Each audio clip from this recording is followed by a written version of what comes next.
तर नमस्कार शेतकरी बांधवांनो, अत्यंत महत्त्वाची आणि मोठी अपडेट आहे शेतकऱ्यांसाठी। आनंदाची बातमी म्हटलं तरी चालेल, कारण की अपडेट आहे नमो शेतकरी महासन्मान निधी योजनेच्या 9व्या हप्त्यासंदर्भात।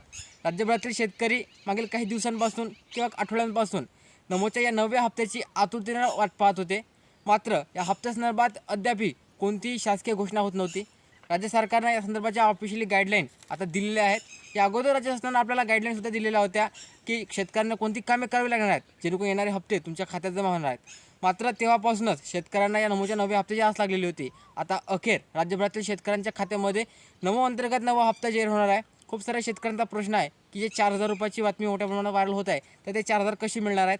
तर मित्रांनो, एकदम सत्य बातमी आहे, शेतकऱ्यांच्या खात्यात 4,000 जमा होणार आहेत। मात्र या संदर्भात काही निकष, काही अटी आहेत, ते सुद्धा पाहणार आहोत। ते सर्व पाहण्यापूर्वी तुम्ही आपल्या चॅनलवर नवीन असाल त्वरित आपल्या चॅनलला सबस्क्राईब करा आणि बेल आयकॉनवरती सेट करा। अशा अपडेट तुम्हाला सर्वप्रथम आपल्या चॅनलवरती मिळत राहतात। तर मित्रांनो, विषय असा आहे की नमो शेतकरी महासन्मान निधी योजनेचा 9वा हप्ता राज्यामध्ये खूप दिवस झाले प्रलंबित आहे। नमोच्या 8व्या हप्त्यासोबतच आपल्याला हा 9वा हप्ता देणं अपेक्षित होता।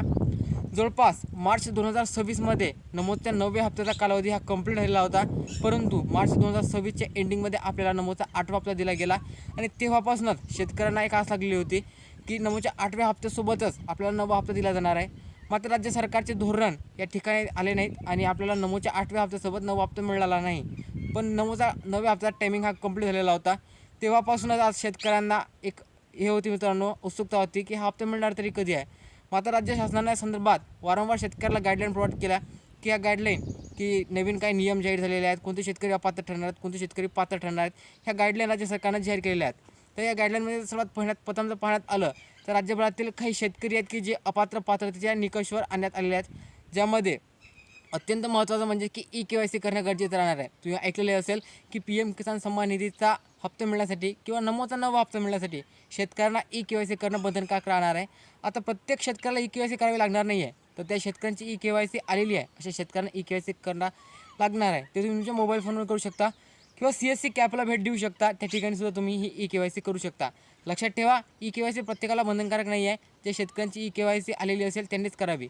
दुसरं म्हणजेच की तुम्हाला तुमचं आधार कार्ड तुमच्या बँकेला लिंक असणं गरजेचं आहे। ही अट मागच्या वेळेसही होती आणि जेव्हापासून योजना सुरू झाली तेव्हापासून ही अट कायम आहे। तर सर्व शेतकऱ्यांचे आधार कार्ड त्यांच्या बँकेला लिंक आहेत असं मी मानत धरतो। अत्यंत महत्त्वाचं म्हणजे की फार्मर ID कार्ड, तर राज्य शासनानं या ठिकाणी पूर्णतः सांगितलेलं आहे की फार्मर ID कार्ड नसलेल्या शेतकऱ्यांचे हप्ते प्रलंबित करण्यात येणार आहेत।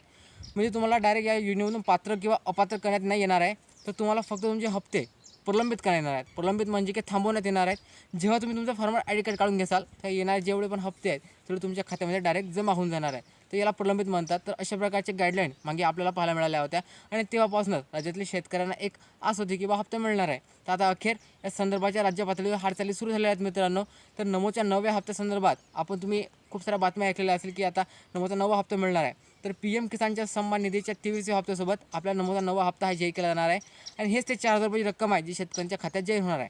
लक्षात ठेवा, खूप सारे शेतकरी प्रश्न विचारतात की 4,000 रुपयाची रक्कम मिळणार आहे आणि एक बातमी मोठ्या प्रमाणात व्हायरल होत आहे। ही बातमी खरी आहे, कारण की PMचा 23वा हप्ताही आता शेतकऱ्यांना मिळणार आहे। त्याचे 2,000 आणि आपल्या नमोचे 2,000 अशी मिळून 4,000 रुपये शेतकऱ्यांच्या खात्यात जमा होणार आहे। खूप सारे शेतकरी म्हणत होते की नमोचा 10वा हप्ताही मिळणार आहे, कारण की त्याचा टायमिंगसुद्धा कंप्लीट झालेला आहे। पण असं काही नाही आहे, टायमिंग कंप्लीट झाला असेल तरी हप्ता मिळणारच याची काही गॅरंटी नाही आहे। याचं उदाहरण आपण मागच्या वेळेस पाहिलेलं आहे।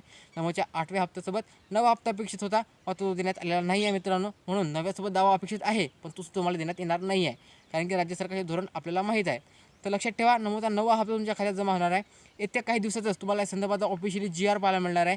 तुम्हाला सांगतो की पुढच्या आठवड्यातच या संदर्भात ऑफिशियली GR पाहायला मिळणार आहे आणि GR आल्यानंतर त्वरित शेतकऱ्यांच्या खात्यामध्ये संदर्भात निधी हा जाहीर करण्यात येणार आहे। GR आल्यानंतर 10 ते 15 दिवसाच्या आत तुमच्या खात्यामध्ये संबंधाचा निधी हा जाहीर करण्यात येणार आहे। निधी हा 2,000 रुपये असणार आहे मित्रांनो नमोचा, आणि PMचा निधी हा 2,000 रुपये अशी मिळून 4,000 रुपयाची रक्कम शेतकऱ्यांच्या खात्यामध्ये जमा होणार आहे। मी थोडा आउटडोर आलेलो होतो मित्रांनो, बोलण्यात तुमची तकलीफ होत आहे। खूप दिवसानंतर तुमच्यासाठी व्हिडिओ घेऊन येतो आहे, पण तुमची ॲडजस्टमेंट करू शकता। तुम्हाला हा व्हिडिओ आवडला असेल नक्की लाईक करा। भेटूया नवीन व्हिडिओमध्ये। जय हिंद, जय महाराष्ट्र।